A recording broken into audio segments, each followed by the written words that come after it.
We are live. Okay. I forwarded you 2 emails. I did get those. Thank you. Okay. I don't know if Well, I you, got the one for the. maybe there was just one. Oh, there's just one. I don't know if those 2 names are new, but it was 2019, and I, for a better part of 6 months, was on them, and Okay. they're like, oh, you know, the company that was maintaining it, that went out of business. We got somebody else, and Do it for maintenance? They're mowing, so. okay. In a certain way. Put it in a bucket. The donation boxes down at the Yeah, so old they're a lot armory. of the 2 they cleaned up a little bit versus what was there. There's still a pile There's outside still the a pile left, but it got worse after you had. But yeah, because it's weird. 1 church, 2 county property. Is it county property? Oh yeah, that's a renter. Ah. So Well, who agreed for the boxes to be there? I think it's permissible for 2 per community church. But it's a town. It's a county. Okay. So it's weird. But can we crack down on the 3rd Well, yeah, and the garbage? yeah, because that pink or purple box just populated more recently. Okay. So, and then I mean it's kind of like here too. If you look outside in the back with the cans. We live? We are live. All right, we're live. Okay. Call meeting order at 11:04. Please join us for the pledge. Pledge allegiance to the flag of the United States of America and to the republic for which it stands, one nation under God, indivisible, with liberty and justice for all.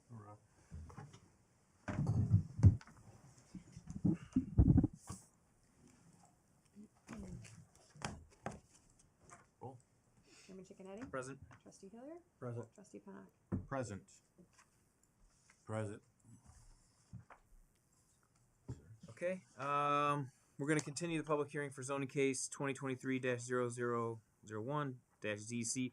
Proposed map amendment that proposes to amend FPUD zoning of 11 parcels, which consists of approximately 378 acres of land to be developed into a mixed density residential development at 436 Casement Avenue to our next meeting of August 15th, you say, Chuck? 15th. So it's being continued? Yep. That's Okay. also item 9 on the Yes. agenda, just FYI.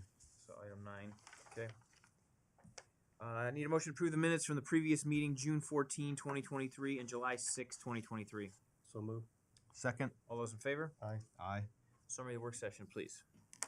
During the work session, we held executive session in accordance with Ohio Revised Code, Section 121.22, to discuss the acquisition of property for public use and discuss an economic incentive agreement proposal, along with other economic development assistance. We discussed the upcoming sheriff funding and levy needs, some events and supplies that we will need here in the township, and as a reminder, movie night is this Saturday at the Lake County History Center. Fire discussed the possibility of adding Alexa poll services for our standard operating procedures.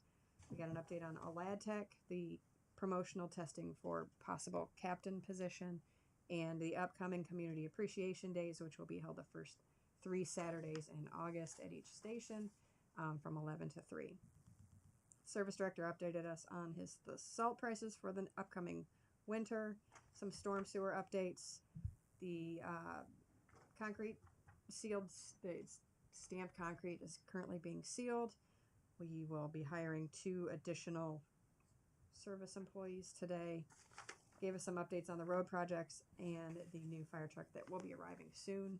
And as a reminder, the fair parade is next Tuesday at 6 p.m. And then for planning and zoning, we discussed the casement development at great length. Okay. Any old business from the floor? Any new business? Gary.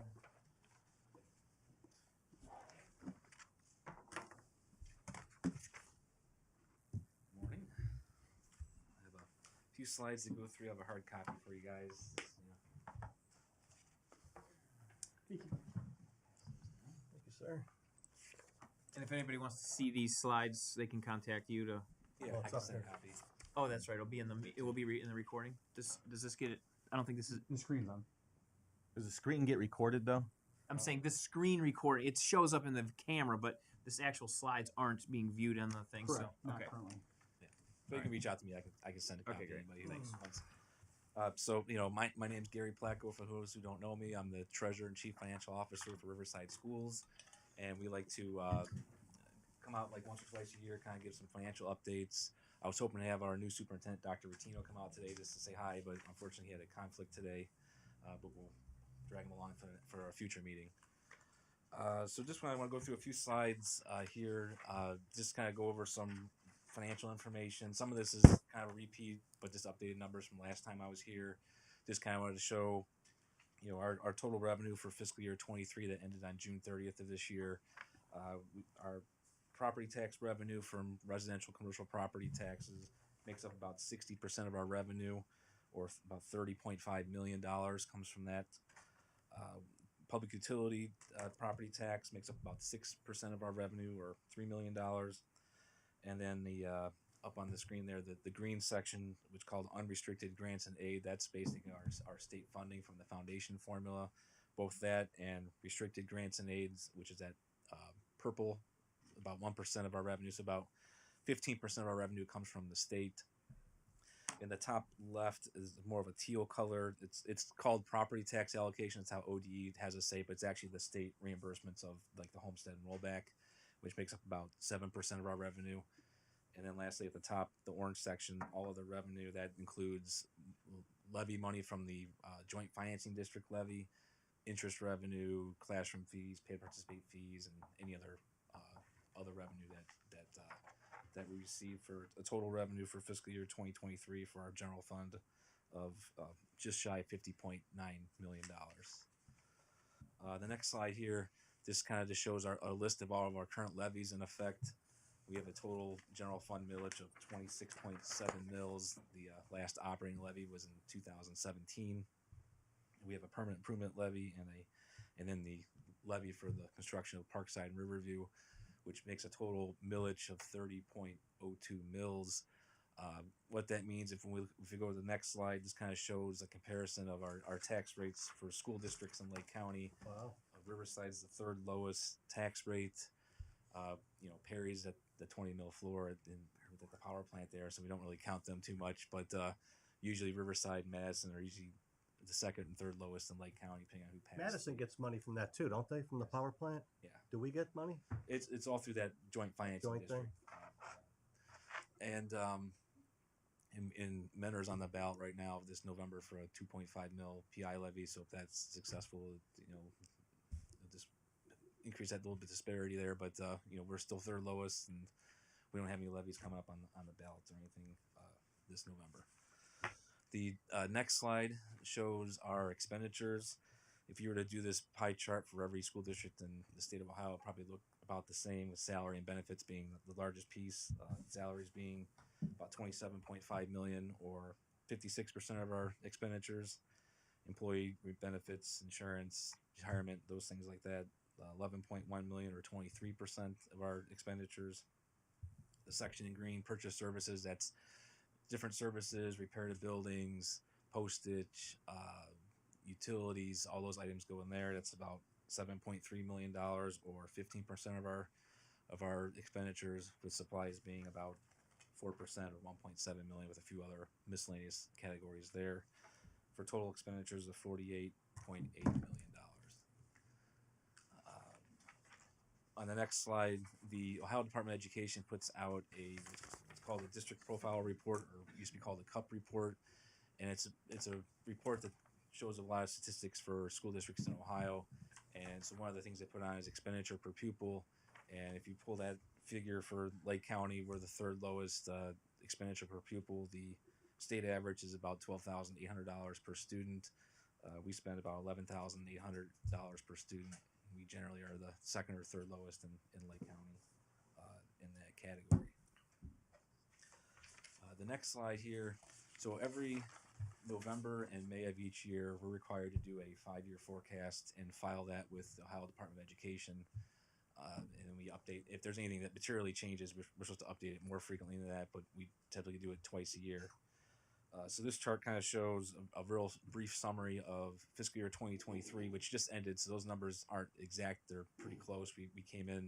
Our revenue came in 0.6% higher, and our expenditures were like 0.24% higher. But it's generally close to what those figures report for fiscal year 23, showing future years 24, 25 through 27.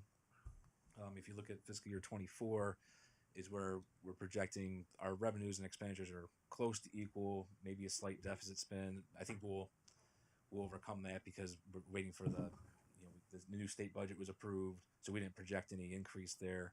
According to the simulations, we're supposed to see an increase, but until we actually see those calculations, we'll update this in November to reflect that. So in fiscal year 2025 is where we start seeing that we're starting to deficit spend and start draining our cash balance down. Is that because you can't show levies that might be renewed at that point? I mean, why does that number get like that? It's just our revenue tends to stay generally flat. Goes up a little bit each year, but not much. But then on the expenditure side, continue to increase due to salary increases and inflation and things like that. So you usually see your expenditures keep going like this, and your revenue kind of goes up a little, but not as much unless there's a new. Are there levies in that time frame that are going to renew? Everything is continuous except for the financing district. That one we assume will be renewed, just because it's a different line item. But all of our levies are continuous. This just assumes current levies in place, no new levies projected. Probably in 2026, 2027, maybe we'd start considering that. Obviously, we're starting to deficit spend. Probably be fine this coming year, but the following year, so we'll probably start looking at, is there a way we can tighten up a little bit? Because by 2028, based on the average rate of increase, you'll spend that ending balance in 2028, right? Right. Because you're going up by $8 million in 2027, which was 5 years time before. 60% increase over the year before. So you're going to be well over. Right. And you tend to be real conservative when you do this. So I wouldn't say you're overstating, but you're being more worst case scenario than Sure. If you looked at 5-year forecast for many of the districts in the state of Ohio, you'll see a similar trend. And each year we update, and you'll see, like, if you looked at our 5-year forecast from 2 years ago, we probably said we'd be deficit spending this year, and we didn't. So things change, state budgets change, because you're projecting a 2-year state budget, you're going out 5 years. Well, we don't even know what this current state budget really is going to do, and then the next one, and then the next one.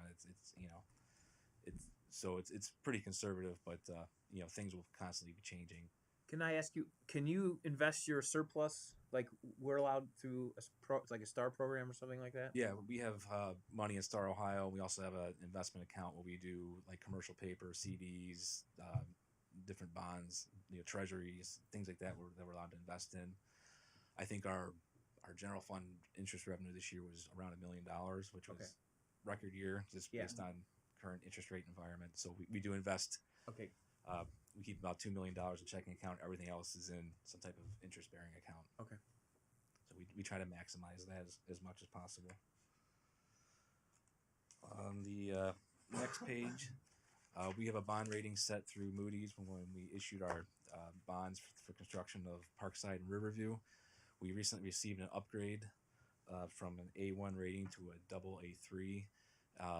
There's a little chart on the left-hand side, kind of shows that that's moving up one notch on their rating scale. AAA is the highest, and you have A1, AA1, AA2. We're at AA3 right now. We moved up from A1, and Moody's describes that as our obligations are rated at double A or judged to be of high quality and subject to very low credit risk. That's a good rating to have. How that helps us is in the future, if we were to issue debt for facility improvements or another bond issue, thing like that, we can get more favorable interest rates than we did previously when we've done that in the past. Or when it comes to refinancing those bonds, when the interest rate market kind of comes down a little bit, we'll get a better interest rate than we would with a A1 rating. The next slide just kind of shows a summary from their report, and they said that Riverside Schools has a strong credit profile supported by its strong financial position, growing enrollment that's expected to continue through the next several years, strong resident income, and the proximity to Cleveland. These credit strengths are balanced against the district's elevated leverage and mixed voter support for operating and bond referendums. And then it's noting the bond issue from 2022 that failed. They also said that debt's likely to materialize if the district moves forward with significant borrowing plans in the near term. I always kind of find it ironic. Moody's will judge you that you're thinking about borrowing funds, but you're not actually borrowing funds. It's like your credit score doesn't go down if you're thinking about buying a house. It's when you actually start the process and pre-approve. But they kind of hold that against you a little bit. They've done that in the past. And they said, well, you guys are gonna go on the ballot for the larger bond issue. We're gonna not give you an upgrade. Well, it's like that's all subject to voter approval. Right, We're not right. actually issuing that debt, but that's how they do it. And then factors that could lead to an upgrade would include sustained growth in operating reserves and liquidity, and a material decline in leverage or outstanding debt. Factors that lead to a downgrade, significant weakening of resident income or enrollment trends, or material narrowing of operating reserves or liquidity. Next slide here just shows that for our fiscal year 2022, we received the Auditor State Award again for a clean audit. That's our 8th consecutive year. We're very proud of that. We'd like to continue that.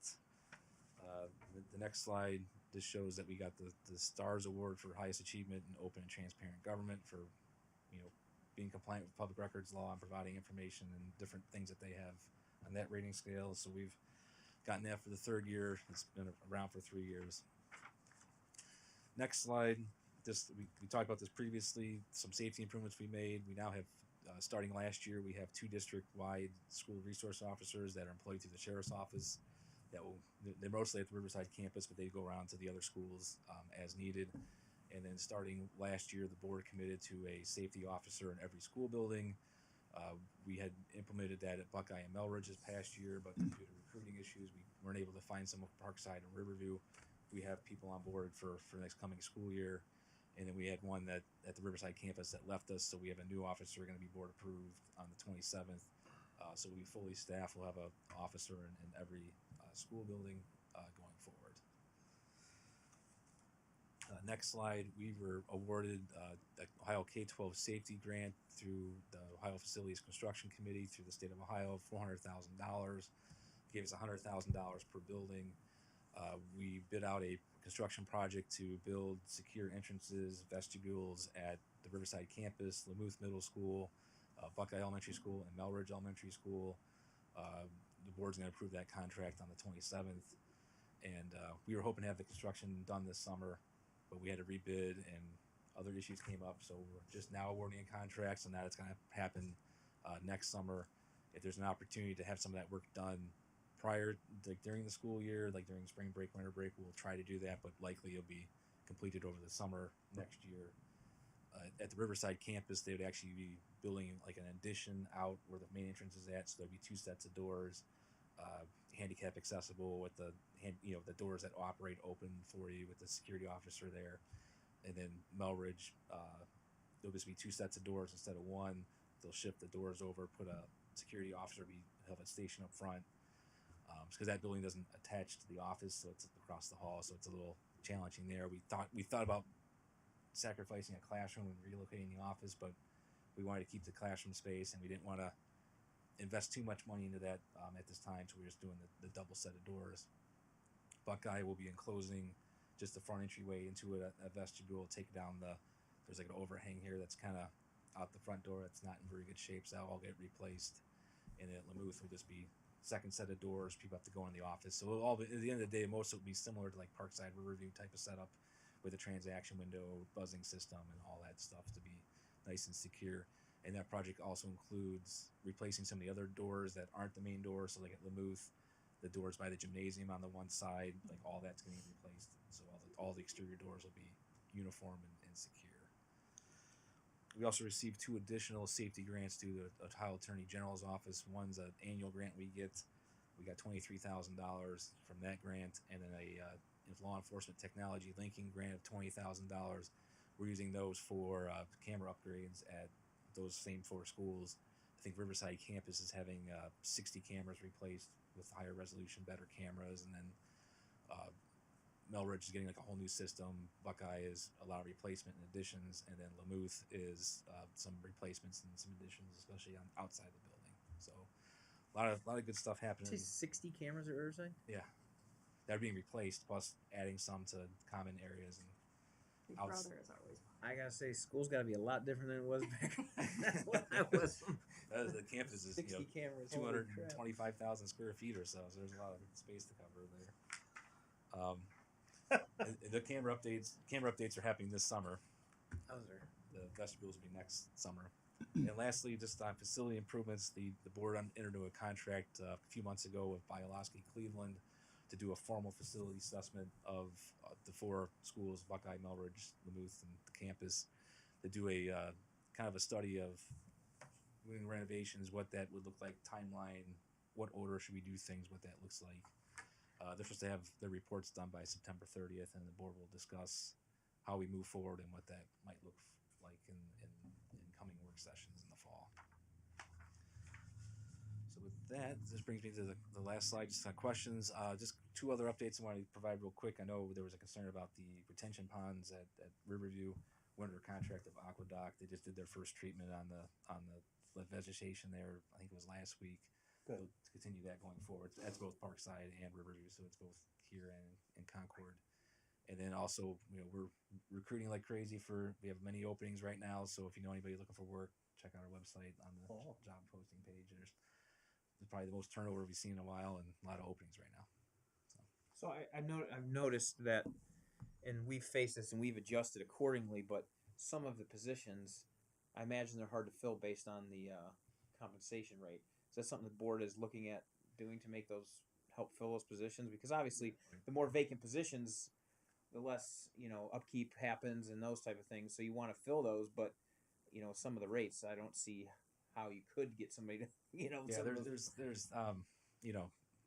it's a tricky thing. We did some adjustments last year, especially on the non-teaching staff. Right, that's what I'm getting at. Janitorial, I've seen some of those and I see what they're paying, so I say it's got to be hard to fill those based on. And because I think it was beginning of last year, and those are all under union contracts, and we renegotiate those. But actually, last year we adjusted all those positions 75 cents an hour plus 2%, I think it was. But there was a couple positions like food service and special needs assistants. We adjusted $2.75 an hour last year. Good. But there's still room for improvement there, and it's hard because I think since the pandemic now we're competing with Target and Chick-fil-A and places like that really upped their pay over the past couple of years. So that's been a challenge as well. So yeah, we're continuing to look at that, and we've been finding that issue as well. So. It also costs money too. So. I know it's a challenge, so that's why I was wondering, to fill those, and I know that they're important positions. So I just wondered if they were, adjusting the thought process to try to get them filled. Right. And we had a lot of retirements this year too, so it's. I see them. They're posting them all the time. So. Yeah. So any other questions or anything else? Any updates? Thank you for taking the time. Appreciate it. Appreciate it. No problem. Appreciate it. All right. Thanks. Yeah, thanks. Lake County Sheriff's Office.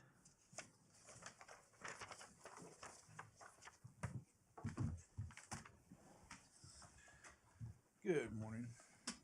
For the month of June, the Sheriff's Office recorded 1,462 calls for service. Of those calls for service, but not limited to, 5 were injury accidents, 15 were property damage accidents. We arrested a male for assault, another male for possession of controlled substance, another male for assault, a male for domestic violence and assault, a male for trafficking marijuana, which is a felony of the 4th degree, 407 grams, disorderly conduct, theft and shoplifting, another male for domestic and assault, another male for possession of controlled substance and paraphernalia, another male for an F4 domestic violence, believe it or not, arrested a male for grand theft of a vehicle, and we also recovered that vehicle, disorderly conduct, and then a juvenile male for domestic violence and assault, which was a felony of the 4th degree. We responded to 51 alarms, issued 29 traffic violation citations, issued 209 warnings for traffic violations, 17 ATV complaints. We had an arson at the Headlands, people that some fires and spread into the woods. We were able to track the juveniles down with the drone, and then the Marine Patrol happened to be out and secured them on the ground on the Coast Guard beach until deputies could run out there. We had a breaking and entering to a structure at Carlone's Ice Cream on Northridge and Hale. I think we have a suspect in mind for that. They also committed a the same act in Perry. We believe it's related at one of their ice cream stores. 31 disturbances, 18 domestic violence calls for service that did not result in an arrest, 2 sex offenses, 96 suspicious circumstances, vehicles, and persons, and 25 welfare checks.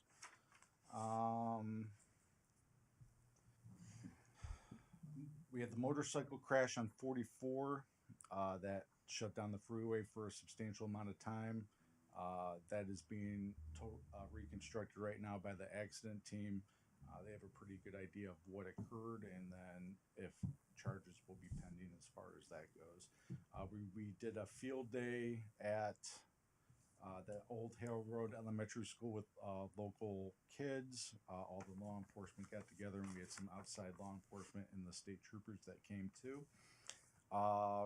Riverview will have Al Ward as the deputy SSO at the elementary school, and Dan Shaw came to us from Menor. He just retired, but he's very young. And he'll be at the Riverside High School campus to replace Karen, who went over to Geauga County, Chesterland. We have the Chase Alursage, who's a Riverside High School graduate, and he was also an explorer. We just hired him as a full-time deputy on the road patrol, and he'll be starting with us soon, as well as 2 other individuals that just graduated the police academy and will be starting their field training services. I will be at movie night on Saturday, and we have the fair coming up. So we will have probably 11 deputies each night at the fairgrounds. And that's something that the county pays for that. Just to be The fair, clear. the fair board. The fair board reimburses. Okay. The fair board pays us. We Okay. send an invoice to the fair board, and then they'll cut us checks. Okay. And I think they do the same for the fire or the EMS service we provide at the fair as well. Mm-hmm. And then flock cameras, believe it or not, are moving. We'll have one of the ones up on Northridge and the other one up on Menor Ave, or one on 84 shortly. It's still waiting for ODOT to give the go-ahead for the ones on Menor Avenue, but it should be anytime soon. So it's just been an uphill battle with the state of Ohio, but they're making good progress, and it's starting to finally occur. Thank you. If that stalls, can we just put it across the border in Mentor on Route 20? We could, yeah, but I think it's going to be any time. Okay. I really do. Sergeant Favi. So I know tomorrow you're a guest speaker at an event in Eastlake, right, for human trafficking? Oh yes. Could you touch on that and explain what that's about? So that I attend all the Alliance for Human Trafficking for Lake County meetings, and I kind of am a liaison for them as far as the sheriff's office goes and their organization. So they wanted to put on a training for school resource officers and school safety officers. So we kind of collaborated and set that up, and I went out to my contacts and law enforcement contacts. They're not limiting it to just them. Other people can attend, but they wanted to make it a focus on the school resource officers before school started again in August. So I'm not going to be talking too long. I'm just going to give a synopsis of what the sheriff's office does for human trafficking and who we have on the human trafficking task force and how we go about investigating such a case. Okay, thank you. How much of an issue is that?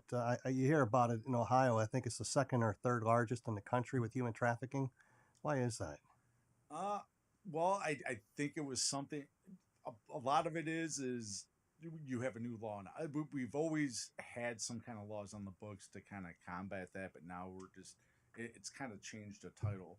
So a lot of it is in drug related, sexual offenses such as solicitation with sex, etc.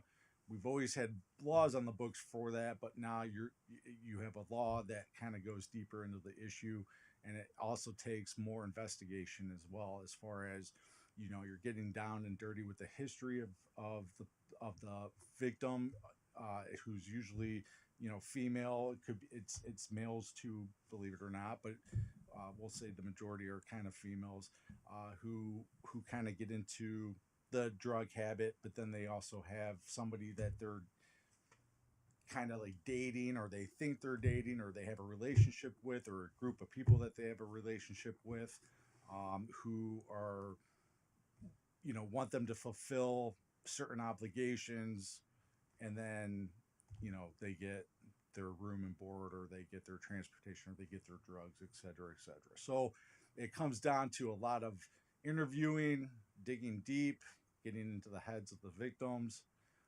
and having them be cooperative. That's huge. They had to be cooperative in it. A lot of them are not. So that's where, you know, you partner with different counselors and different organizations, such as the Alliance for Human Trafficking for Lake County, and stuff like that, and the task force, to dig deeper and try to build a case that's going to hit a human trafficking charge. If human trafficking charge for the state ORC doesn't apply, usually some other charge that's not as specific does.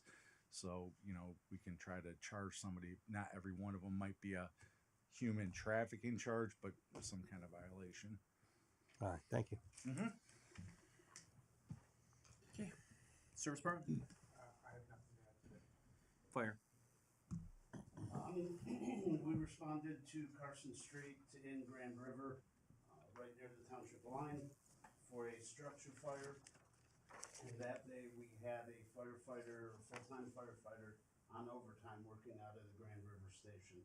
And that proved very valuable for us that day. The two firefighters on duty did an excellent job.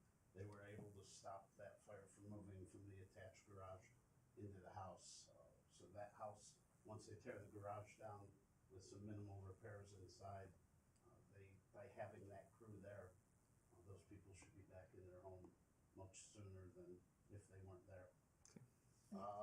We also responded to Williams Road and Route 86, a fire that was just the other night. And then I was there yesterday with the K9 for the fire investigation. We also did the investigation in Grand River. And we have the Lake County Fair coming up. We will be participating in the fair parade. We put together an incident action plan, our emergency operations plan, and we are providing the first aid and event coverage for the fair. And then you have things scheduled for Saturdays in August, right? Yes, you just want to. stuff that out. Our Community Appreciation Days, the first 3 Saturdays in August, August 5th, 12th, and 19th, from 11 to 3. We'll be having open houses at the fire stations, and it'll be Station 1 will be on the 5th, Station 2 August 12th, and Station 3 August 19th. We'll be inviting community members to come in, meet the firemen, meet our new chief, meet the firemen that will be providing service from their neighborhood. And then the service department's going to be open on the 5th as well. No, 19. 19. I'm sorry, 19. Oh, Station 3. Yep, 19. They're welcome Yep. to come to the other ones if they'd like. Yep. Thanks. Zoning? Nothing at this time. Legal. Just wanted to bring to your attention, per some of the requests, I've been working on an administrative search warrant on a property. I've sent that off to the county for their review and inclusion of some information in an affidavit. Just waiting to hear back from them so that we can take that in front of a judge. So I'll give you more information whenever all that comes to light. Okay, great. Thank you. Holly? I'd like to touch base on the event supplies and things that we need and your guys' feedback on that, if we could come up with. I know I believe Bill and John had priced out tables, chairs, trailer for storage, all of those things that since we can't do anything on site, we have to haul everything. Yeah, so it's sort of like a moving event. Yeah. Okay. An all-inclusive event trailer that we would need. I think last time they looked at it, it was around at that time around $15,000. I'm thinking if we could earmark about 20, we can be pretty safe with everything. We were able to buy the 2 generators that we can use with the NOPEC money, so we already saved that, which was $1,700, I think. And time alone from running all over Right.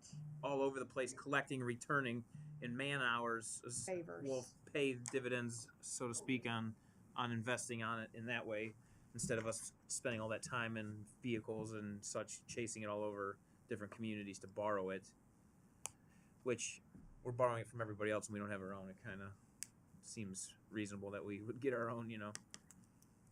Yeah. Okay. Okay, anything else? Nope. All right. Fiscal officer. Request a resolution to certify the cleanup costs for the following properties and amounts. 34 Oakwood Boulevard in the amount of $519. 853 Maplewood Avenue in the amount of $519.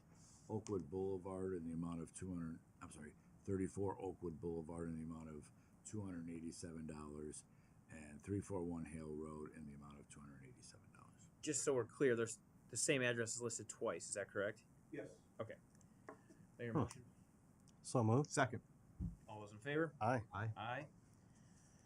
Okay, trustees, I need a motion to adopt a resolution to approve payment in an amount of $35,800 to All American Equipment for the fire department.